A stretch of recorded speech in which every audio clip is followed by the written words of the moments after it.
Saudara, hasil uji laboratorium forensik Mabes Polri menyatakan ijazah milik Presiden ke-7 Republik Indonesia Joko Widodo asli. Namun Roy Suryo menuding ijazah palsu Jokowi. Menginginkan hasil akhir pembuktian status ijazah Jokowi haruslah dari pengadilan.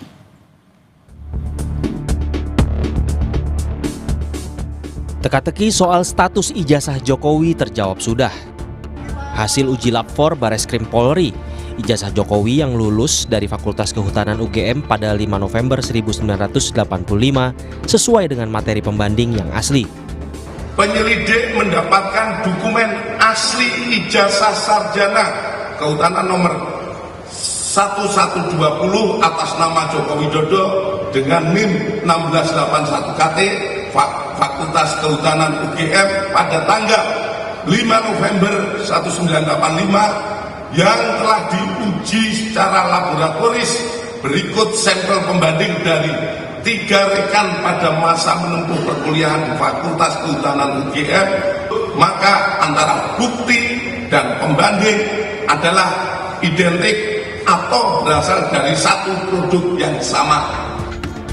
Menurut Roy Suryo, penuding ijazah palsu Jokowi, uji lab 4 bukanlah akhir pembuktian, melainkan hasil pengadilan. Roy juga menuntut ijazah Jokowi ditunjukkan ke publik, bukan hanya narasi. Hasil lab 4 ini bukan final, apalagi banding. Ya gitu, kalau final banding itu hasil nanti sidang di MK, kalau itu MK ya. Tapi kalau ini sidang di pengadilan. Karena hasil ini adalah merupakan satu hasil uji dari sebuah alat bukti. Dan alat bukti itulah yang nanti memang harus sampai di pengadilan. Jadi artinya ini belum apa-apa, ini masih panjang prosesnya, masih harus ada nanti keterangan ahli yang dihadirkan oleh kedua belah pihak. Dan hasil tadi itu tidak menjawab apa yang dibutuhkan masyarakat. Masyarakat itu nggak membutuhkan naratif yang seperti itu. Yang dibutuhkan adalah ijazahnya diperlihatkan, nil ijazahnya. Dan kalaupun dikatakan, perhatikan detik. Tadi kalimatnya adalah ini adalah identik, bukan otentik. Identik itu apa? Identik itu ada diidentifikasi dengan sampel-sampel. Sekarang sampelnya itu gold standard atau enggak? Sebelumnya Jokowi mengaku tudingan soal kepemilikan ijazah palsu sudah sangat keterlaluan. Ia pun berkomitmen melanjutkan perkara ini ke proses pengadilan. Saya kasihan, tapi ya ini kan sudah keterlaluan, jadi ya kita tunggu proses hukum selanjutnya. Ya saya rasa itu aja. Atas hasil uji lab 4, Bareskrim Polri menghentikan penyelidikan laporan dugaan ijazah palsu Jokowi yang dilayangkan tim pembela ulama dan aktivis. Kepastian hukumnya apa? Seperti disimpulkan saat rilis ini, bahwa tidak ada ataupun tidak ditemukan peristiwa pidana seperti yang disampaikan oleh pendumas. Apa yang secara produk yang dibikin oleh Direktorat Tindak Pidana Umum adalah melaksanakan penghentian penyelidikan. Tak cuma perkara pidana, gugatan perdata dugaan ijazah palsu Jokowi juga bergulir di meja hijau. Di Solo, setelah mediasi deadlock, gugatan kini berlanjut ke sidang. Sementara di Sleman, Rektor UGM hingga dosen pembimbing Jokowi menjadi tergugat dan bersiap menghadapi mediasi. Tim Liputan, Kompas TV. Usai pengumuman dari Bareskrim Polri soal status ijazah Presiden ke-7 Republik Indonesia Joko Widodo, apakah dapat menghentikan polemik yang muncul? Kita bahas bersama Muhammad Taufik, penggugat ijazah Jokowi dan Pengadilan Negeri Solo, dan Sekjen Barisan Relawan Jokowi Presiden Bara JP Reli Regen. Selamat malam Bapak-Bapak. Selamat malam ya. Saya ke Pak Taufik dulu. Pak Taufik, Ya. ini ijazah Jokowi dinyatakan asli oleh Bareskrim. Hasil ini bisa Anda terima? Jadi begini, kalau di dalam sistem peradilan pidana, pernyataan laboratorium forensik Mabes Polri itu bagian dari salah satu alat bukti sebagaimana yang disebutkan di dalam pasal 184 KUHP, dan itu nanti tetap diuji di depan persidangan. Seberapapun banyaknya pernyataan atau alat bukti dari Mabes Polri, kalau itu satu kesatuan membuktikan tentang ijazah, maka itu tetap disebut sebagai salah satu alat bukti. Begitu Mbak. Jadi menurut Anda ini belum ending ya? Masih panjang? Belum. Karena begini, persidangan perdata dengan persidangan perkara pidana itu berbeda. Jadi persidangan perdata itu kan apalagi gugatan ini perbuatan melawan hukum itu kan setidaknya terdiri dari 4 unsur. Satu, adanya perbuatan melawan hukum, kemudian adanya kesalahan, adanya kerugian, dan adanya kausal relasi antara penggugat dan tergugat. Jadi masyarakat jangan mempersepsikan perkara ini dengan perkara pelaporan polisi. Tetapi saya mengatakan ini bisa jadi momen bagi tergugat untuk menjadikan alat bukti ini membawa ke persidangan. Begitu Mbak, yang prosedur yang benar. Ya. Pada intinya, Anda masih mencurigai keaslian ijazah Jokowi? Persoalannya bukan mencurigai atau tidak mencurigai, tetapi kita harus sepakat bahwa hukum positif kita, pembuktian yang paling kuat itu apa yang saksi, apa yang ahli terangkan di depan persidangan. Begitu Mbak, mekanisme di dalam sistem peradilan pidana memang seperti itu. Oke, Yang baik. Saya lakukan ini adalah perkara gugatan perdata. Begitu Mbak. Baik, saya ke Pak Regan. Pak Regan, ini tampaknya episodenya masih panjang. Meski ijazah Jokowi sudah dinyatakan asli, Anda bagaimana surat Anda kepada pihak-pihak yang masih meragukan keaslian ijazah Jokowi? Ya, saya rasa proses hukum apa yang terjadi ya, laporan saudara Egy Sujana dan kawan-kawan di Bareskrim sudah diproses. Hari ini Bareskrim Dirtipidum sudah menjelaskan bahwa hasil lapor ijazah Pak Jokowi sudah dinyatakan 100% asli. Artinya proses hukum yang ada laporan Pak Jokowi atau yang lain yang ada di Polda Metro Jaya atau di Polres bisa dilakukan. Karena apa? Bareskrim hari ini sudah menyatakan bahwa ijazah Pak Jokowi itu 100% asli. Nggak ada alasan lagi kawan-kawan penegak hukum di Polda Metro Jaya untuk tidak memproses hukum saudara Roy dan kawan-kawan. Ini terang dan jelas ya, aparat penegak hukum yang ada di Republik kita hari ini adalah Polri, Kejaksaan, Pengadilan. Nah, hari ini pihak Bareskrim, Dirtipidum sudah menjelaskan tadi bahwa hasil lapor 100% ijazah Pak Jokowi melalui dicek ijazah kawan-kawan Pak Jokowi, ijazah Pak Jokowi juga sudah dilakukan uji forensik. Demikian. Oke, Pak Taufik, apakah hasil uji lapor bisa pengaruhi sidang nanti? Ini begini, harus bisa dibedakan antara proses pidana dan perdata. Kalau saya mengatakan apapun yang dilakukan laboratorium forensik Mabes Polri atau Bareskrim, kita harus menghormati ya. Tetapi jangan lupa bahwa pembuktian yang paling kuat itu harus disampaikan di depan persidangan. Kalau saya mengatakan, saya yakin mereka hanya mengatakan identik dan tidak identik, tapi saya yakin Mabes Polri tidak akan pernah boleh mengatakan guilty or not guilty, saya tidak bersalah, bukan itu. Jadi pembuktiannya tetap nanti akan dibawa oleh kuasa tergugat, dibawa ke persidangan. Tentu mekanismenya begitu, karena perlu dipelajari hari ini belum sampai pada taraf pembacaan gugatan. Jadi kemarin mediasi, bahkan yang terbaru di Pengadilan Sleman itu baru pendaftaran surat kuasa, begitu Mbak. Tapi begini, terkait dengan bukti yang mungkin nanti akan dibawa. Kalau tadi Polri membandingkan ijazah Jokowi dengan ijazah rekannya, bukti yang Anda punya apa Pak Taufik? Nah, ini bukti yang saya punya adalah bukti mahasiswa yang perkuliah dan menyelesaikan kuliahnya ijazahnya asli, dan itu berbeda. Nanti oleh karenanya kita tunggu episode berikutnya di persidangan perdata di Pengadilan Surakarta, dan episode perdata di Pengadilan Negeri Sleman yang diajukan oleh saudara Komardin Didin, pengacara dari Makassar. Jadi mekanismenya sangat berbeda ya. Mungkin yang disampaikan oleh rekan Bara Jokowi barangkali itu benar, itu terkait mungkin dengan peran Roy Suryo, tetapi terhadap pembuktian persidangan perdata di Pengadilan Surakarta dan Pengadilan Sleman itu belum dilakukan, belum terjadi begitu. Oke, Pak Regan, sejumlah bukti akan dibawa ke persidangan nanti. Respon Anda?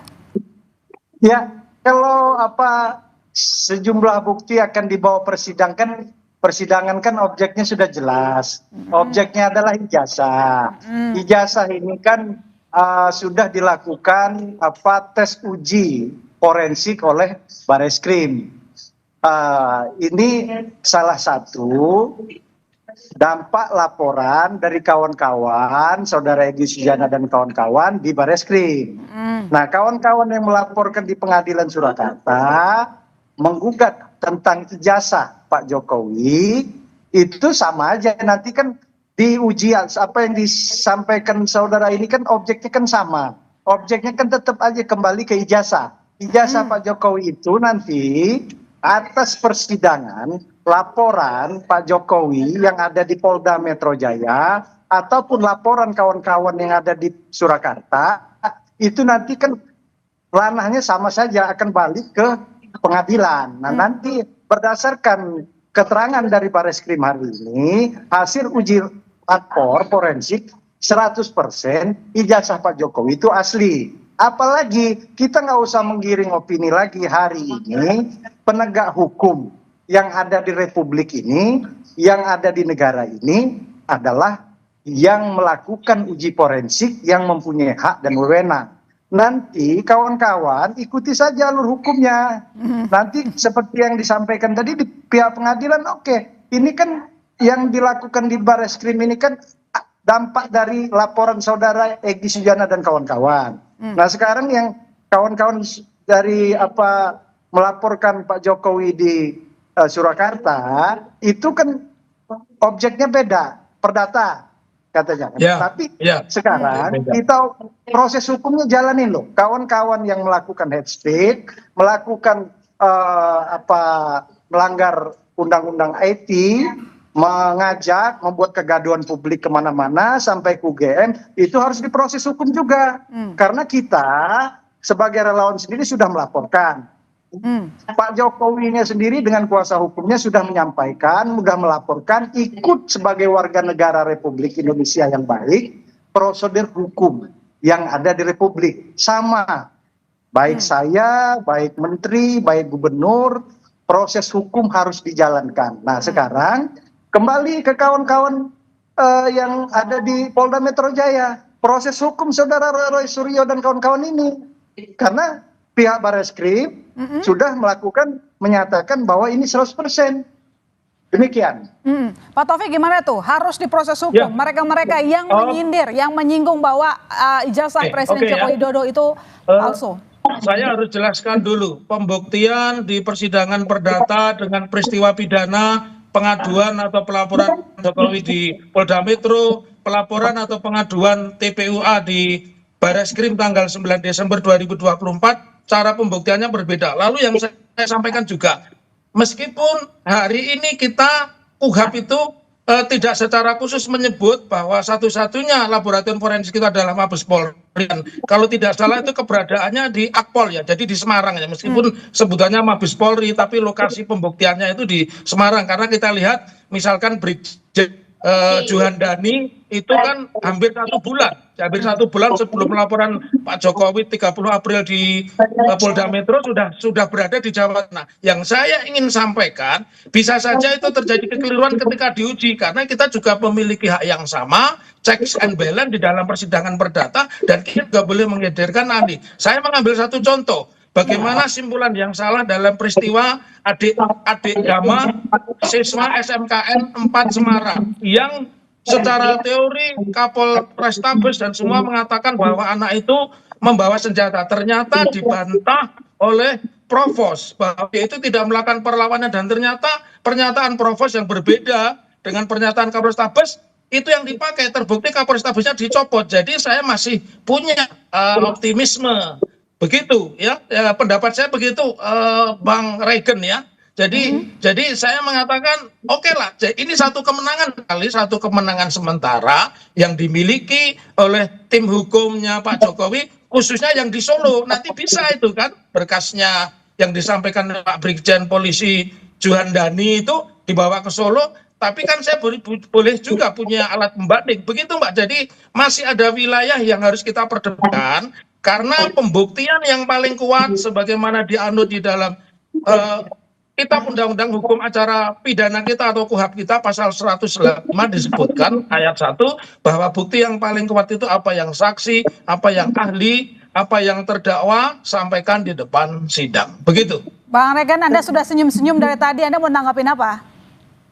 Ya, objeknya kan saya rasa kan publik perlu tahu objeknya kan ijazah. Apalagi yang harus kita ragukan? Mau kawan-kawan itu menyatakan laporan perdata atau apapun bentuknya, yang dipermasalahkan adalah objeknya adalah ini ijazah. Oke, baik. Nah, silakan saja beropini, beralibi, tidak percaya dengan aparat penegak hukum. Saya rasa Mabes Polri ya, Mabes Polri ini bukannya yang bukan artinya kita bisa anggap sebelah mata juga bahwa laporan tersebut juga wilayah pemeriksaan forensiknya juga ya kita ragukan. Apa yang dilakukan ujinya pasti menggunakan alat akademis, kan itu jelas dilihat, dipegang, diraba, selain dia di tes dibandingkan dengan ijazah-ijazah kawan-kawan Pak Jokowi yang lainnya. Bang Saya Regen, rasa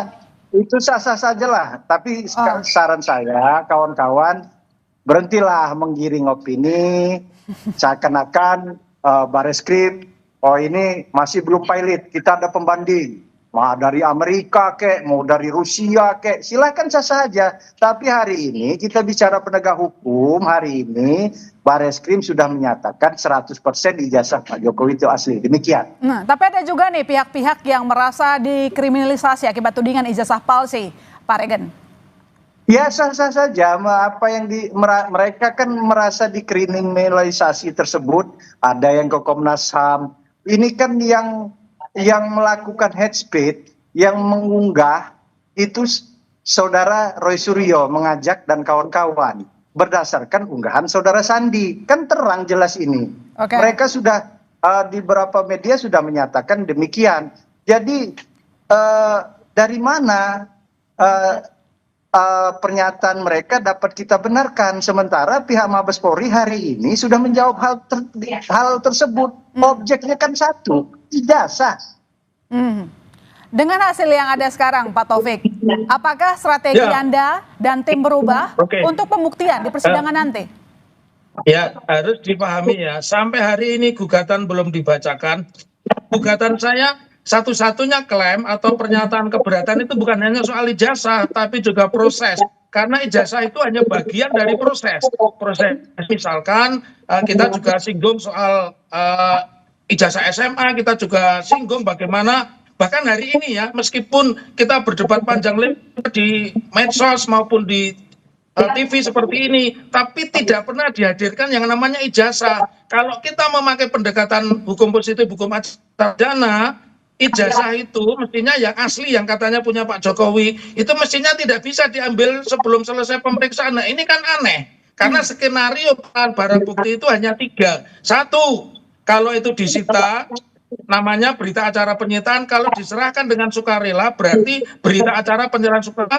Dan yang ketiga, kalau ini peristiwanya belum sampai pada penyidikan, namanya adalah penitipan barang bukti. Mekanisme itu, dan saya tidak melihat di antara 3 fase itu mana yang dipakai skenario untuk mengatakan bahwa ijazah Pak Jokowi itu asli. Karena hingga hari ini yang disampaikan oleh Mabes Polri banyak sekali, saya mengikuti tadi breaking news-nya, itu tidak menampakkan ijazah, perbandingannya adalah fotokopi, dan pernyataan di Polda Metro juga jelas, Jokowi tidak menyerahkan asli tapi menyerahkan fotokopi. Jadi oke lah, apa yang disampaikan Bang Regen silahkanlah, bolehlah, tetapi kita gak akan menguji karena klaim saya atau pernyataan keberatan atau gugatan saya bukan semata-mata hanya ijazah, tetapi proses yang lain. Ada misalkan di KPU, kemudian proses di UGM dan sebagainya, ya. Jadi itu masih banyak, dan saya belum akan sampaikan kecuali ketika Hakim sudah memberikan kesempatan bahwa gugatan kami boleh dibacakan. Jadi Mbak dan Bang Regen, sidang yang kemarin itu sesuai Perma 1 2016 itu baru mediasi, artinya para pihak, karena ini perdata ya, dipertemukan untuk mencari titik temu. Jadi belum sampai pada substansi atau pembacaan gugatan. Itu Bang Regen dan Mbak ya, makasih begitu. Thank you. Oke, baik, Bang Regen, gimana? Ini masih dipertanyakan loh, meskipun sudah ada simpulannya, tapi kenapa nggak ditunjukkan aslinya? Kenapa fotokopinya? Ya, silakan saja. Silakan saja Pak Bung Taufik dan kawan-kawan masih mempertanyakan berdasarkan gugatan yang dilakukan kawan-kawan yang di Surakarta oleh Bung Taufik.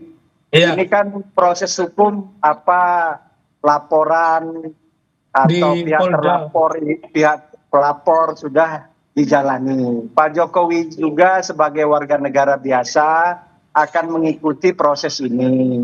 Kita juga sebagai relawan Pak Jokowi, kita juga mengikuti. Saya sendiri, kami Bara JP melaporkan hal tersebut juga sama mengikuti. Jadi ya sebagai warga negara yang baik, taat hukum, Pak Jokowi sudah mengikuti. Proses hukum selanjutnya ya kita lihat nanti bagaimana penegak hukum kita, baik yang di Polres maupun Polda Metro Jaya ataupun di Surakarta, di pengadilan, tetap sebagai warga negara yang baik, sebagaimana yang disampaikan oleh Bung Taufik tadi, itu proses ya. Jadi saya rasa step by step nanti akan berjalan. Itu saja Bung Taufik ya. Semoga Bang Regen. kita tetap mengawal ini sama-sama. Tapi hari ini alhamdulillah saya bersyukur, kawan-kawan semua bersyukur, pembuktian salah satu pemeriksaan yang dilakukan lapor oleh Bareskrim sudah menyatakan 100%. Demikian. Oke, Pak Taufik, prediksi hasil persidangan nanti kira-kira gimana? Ya, skenario-nya persidangan itu Mbak ya, dan Bang Regen itu kan ada 3. 1, gugatan mungkin ditolak, ya gugatan ditolak, atau gugatan tidak diterima, atau gugatan dikabulkan sebagian.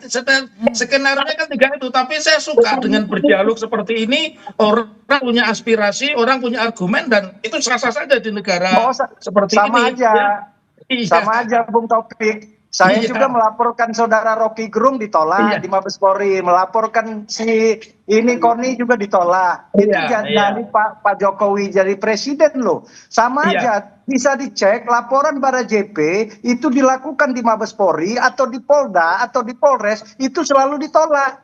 Jadi bukan hanya ini, kita aja melaporkan tentang hate speech, apa yang dilakukan oleh kawan-kawan itu ditolak. Jadi ya tapi biasa aja, nggak kita buat opini, tolak ya, itu proses hukumnya karena delik aduan. Artinya seperti ini kawan-kawan, sama-sama kita hormati proses hukum yang ada di Republik ini berdasarkan undang-undang.